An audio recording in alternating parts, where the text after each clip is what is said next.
বহিৰাজ্যত কৰ্মৰত থকা অসমীয়া যিসকল যুৱক আছে, যিসকল শ্ৰমিক আছে, সেইসকলক চৰকাৰে অতি সোনকালে অসমলৈ অনাৰ ব্যৱস্থা কৰক আৰু তেখেতসকলক আনিয়েই কোৱাৰেণ্টাইন কৰাৰ ব্যৱস্থা কৰক। চৰকাৰী যিবোৰ নীতি নিয়ম আছে, যিবোৰ সকলো নীতি নিয়ম মতে তেখেতসকলক আনি কোৱাৰেণ্টাইন হ'লেও কৰক। তেখেতসকল বহুত কষ্টত আছে। এটা কথা ক'ব লাগিব যে সেই অসমত কাম কৰাৰ পৰিৱেশ নথকাৰ বাবে বা অসমত মানে ইনকম কৰি পৰিয়াল পোহপাল দিব নোৱাৰাৰ বাবে অসমৰ পৰা বহু হাজাৰ হাজাৰ যুৱক বাহিৰৰ বিভিন্ন ৰাজ্যত কাম কৰিছিল। তেখেতসকলে তাত টকা উপাৰ্জন কৰিছিল। সেই টকাৰে অসমত তেখেতসকল বিনিয়োগ কৰিছিল। বছৰেকত কোটি কোটি টকা বেলেগ ৰাজ্যত ইনকম কৰি আনি অসমত তেওঁলোকে খৰচ কৰিছিল, যে তেখেত পৰিয়াল পোহপাল দিছিল। কিন্তু আজি সেই বেয়া দিনটোত তেখেতসকলক আজি মই বাংগালোৰে হওক, আজি অন্ধ্ৰপ্ৰদেশ, তামিলনাডু বিভিন্ন বাহিৰত থকা আজি যিসকল কৰ্মৰত যুৱকসকলৰ লগত যোগাযোগ কৰিছিলোঁ, প্ৰায়বিলাকৰ এতিয়া 2000 টকা চৰকাৰে কিছুমানক দিছে, কিছুমানে পাইছে, কিছুমানে নাই পোৱা। আৰু 2000 টকা যি পাইছে সি ৰুমৰ ভাড়াই দিব নে খোৱাতেই খৰচ কৰিব, আৰু কিছুমানেতো একেবাৰে পোৱা নাই। আৰু শ্ৰমিকসকলৰ অৱস্থাটো একেবাৰে নাথল অৱস্থা।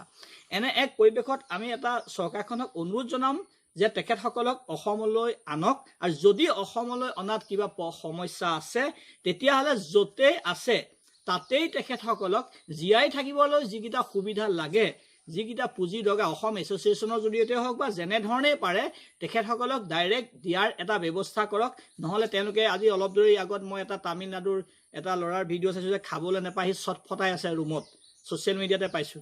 আৰু এনে এটা সময়ত সেইবিলাক আমাৰ ভাই ককাই হয়, আমাৰ ল'ৰা হয়। সিহঁতি আমাৰ ল'ৰাবিলাক, আমি এই বিপদৰ সময়ত সিহঁতি, আমি যেনেকৈ আমাৰ নিজৰ ভাই ককাইবিলাকক কাষত বিচাৰোঁ, সিহঁতি নিজৰ পৰিয়ালৰ ওচৰত সিহঁতি থকাটো বিচাৰিছে।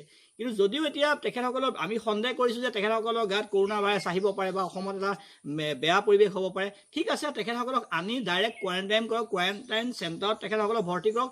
তথাপি তেখেতসকলক তাৰ পৰা অনাৰ এটা ব্যৱস্থা কৰক। আৰু এনে এক বেয়া সময়টোত অসমৰ এচাম লোকে সেই যুৱকসকলক লৈ অসমৰ ঘৰৰ ভিতৰত AC ৰুমৰ ভিতৰত বহি বা ৰুমৰ ভিতৰত মোবাইল পিটিকি তেওঁলোকক যি অন্তৰত দুখ লগা কিছুমানে ছ'চিয়েল মিডিয়াত কথা কোৱা আমি দেখিবলৈ পাইছোঁ, তাৰ পৰা বিৰত থাকক। আমাৰ নিজৰ ভাইক বা অন্তৰত দুখ নিদিব, তেওঁলোক এতিয়াও কষ্টত আছে। আৰু দ্বিতীয়তে এটা কথা ক'ব বিচাৰিছে, চাওক, চৰকাৰখনে আজি কাখন গৃহীত কৰি যদি আজি লাখ লাখ বিদেশীক যদি আনি ইয়াত মাটি বাৰী সা সম্পত্তি দিবলৈ পইচা ওলায়, তেতিয়া অসমীয়া সেই বাহিৰত কৰ্মৰত যুৱকসকলকো এটা তেখেতসকলক আনি নিজৰ ল'ৰাখিনিকো এটা সাহায্য দি হ'লেও তেখেতসকলক এটা সুবিধা কৰি দিবলৈ আমি অনুৰোধ কৰিছোঁ। তেওঁলোকক যদি বিদেশীক যদি পাৰে আমাৰ নিজৰ ভাই ককাইবোৰক কিয় নোৱাৰিব? এইটো আমি চৰকাৰক আমি দাবী জনাইছোঁ। আৰু কেইবাজনো যুৱকৰ লগত যোগাযোগ কৰোঁতে তেওঁলোকে পালোঁ যে তেখেত মিছ কল দিব ক'লে, দিলে, ফোন কৰিলে 6 দিন ধৰি তেওঁলোকক ওলোটাই ৰিপ্লাইও কৰা নাই বা যোগাযোগো কৰা নাই।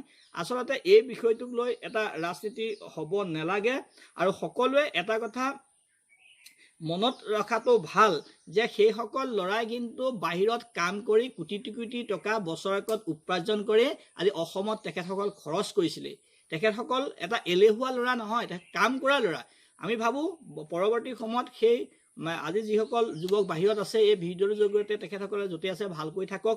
আমিও চৰকাৰক আহ্বান জনাওঁ, তেখেতসকলৰ দুখবিলাক আমি নিজৰ হেৰি হিচাপে তেখেতৰ যিবোৰ আছে এই দুখবিলাক চবেই শ্বেয়াৰ কৰক। আৰু অসমৰ বাহিৰত যদি কোনোবা ভাল পইচা পাতি থকা মানুহ আছে, তেখেতসকলেও আমাৰ এই লোকসকলক, শ্ৰমিকসকলক সাহায্য কৰক। আৰু চৰকাৰখনকো এটা আহ্বান জনাইছোঁ, যিবিলাক কোম্পানীৰ পৰা এতিয়া শ্ৰমিকক উলিয়াই দিছে, সেই কোম্পানীবিলাকক চৰকাৰে এটা নিৰ্দেশ দিয়ক যে যিবিলাক কোম্পানীত আছে সেই কোম্পানীবিলাকক যাতে সামান্যতম যিবোৰ খোৱা বোৱা যিটো ব্যৱস্থা কৰিব লাগে কোম্পানীবিলাক কৰাবৰ কাৰণে বাধ্য কৰক। প্ৰয়োজন হ'লে চৰকাৰে সেই কোম্পানীবিলাকক সাহায্য দি হ'লেও সেই শ্ৰমিকসকলক যে জীয়াই থকাৰ যি অধিকাৰ, তেখেতক জীয়াই থাকিবলৈ দিয়ক। চাওক, আজি সেই শ্ৰমিকসকল যদি জীয়াই নাথাকে, আজি যদি তেতিয়াহ'লে আমাৰ অসমৰ ভৱিষ্যত বা আমি ভৱিষ্যতে কি আমি সপোন দেখিব? শ্ৰমিকৰ অবিহনে, আজি খেতিয়কৰ অবিহনে দেশ আৰু জাতি কেতিয়াও উন্নতি হ'ব নোৱাৰে। আৰু মই আজি এইখিনিতে মই অসমৰ এজন যুৱক হিচাপে মই এইটোৱে আহ্বান জনাম যে আমাৰ ভাই ককাইবিলাকক জীয়াই থাকিব পৰা যিবোৰ ন্যূনতম সুবিধা তেওঁলোকে দিয়াৰ চৰকাৰে ব্যৱস্থা কৰিবলৈ আমি অনুৰোধ জনাইছোঁ। আৰু সকলো দলকে এটাই অনুৰোধ, এই বিষয়টোক লৈ ৰাজনীতি নকৰি তেখেতসকলক সকলোৱে সহায় কৰাৰ এক ব্যৱস্থা কৰিবলৈ মই চৰকাৰক আহ্বান জনালোঁ।